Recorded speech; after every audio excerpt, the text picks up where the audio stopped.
We had one of the wildest weeks in tech we've ever had. It had nothing to do with OpenAI or Google or Amazon.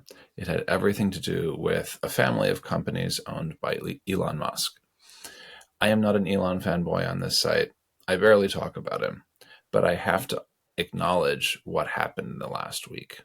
Let me go through, because I don't know that everyone has realized that all of these happened in the space of a week. So Elon introduces a apparently independent robot that interacts with the crowd. Yes, there's probably some teleoperation, but you can see the writing on the wall.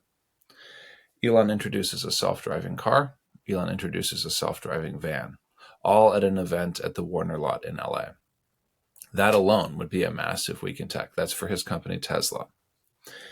Then, just on Sunday, the Mechzilla, which is literally right out of a science fiction film, Elon tweeted about the fact that he wanted to have big science fiction arms catch his giant rocket.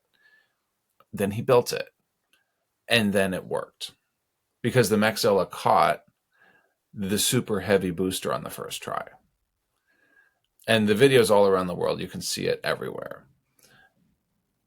And everyone is rightly flabbergasted. It's like taking a skyscraper into the sky and then gently placing it back down exactly where you want it to be. So he did that too, on top of the robot, on top of the taxi, on top of the van. And then that wasn't enough. He also turned on the world's biggest supercomputing cluster in a world record of 19 days. And that got done this week too. So 100,000 H100s from NVIDIA. And it all got done. It got turned on. It got ready to train for an AI run in just 19 days. Now, there are some benefits he got from having multiple companies here, because apparently to get the H100s at the last minute, he was still short a few thousand. And he redirected several thousand units that were headed to Tesla over to X, which is the company formerly known as Twitter, and now apparently owns the biggest AI supercomputing cluster in the world, not OpenAI. It's wild. So he redirected it over there, and that's how he got to 100,000. But regardless, it's an incredible achievement.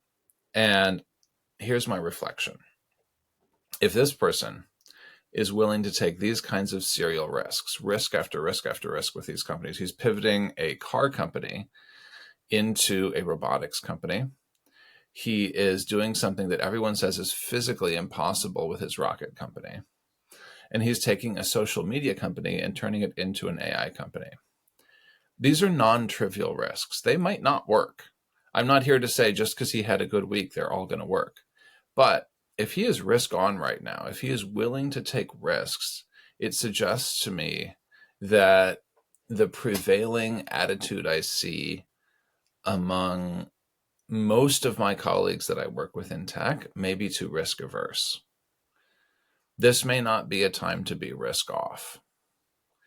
And so I don't have the resources to go put up a supercomputing cluster in 19 days. I'm not building the next Mechzilla, but I am thinking about, where am I too risk averse? Where might I benefit from being a little bit more risk on? So that's your thought for the day. Thanks, Elon. Quite a week in tech.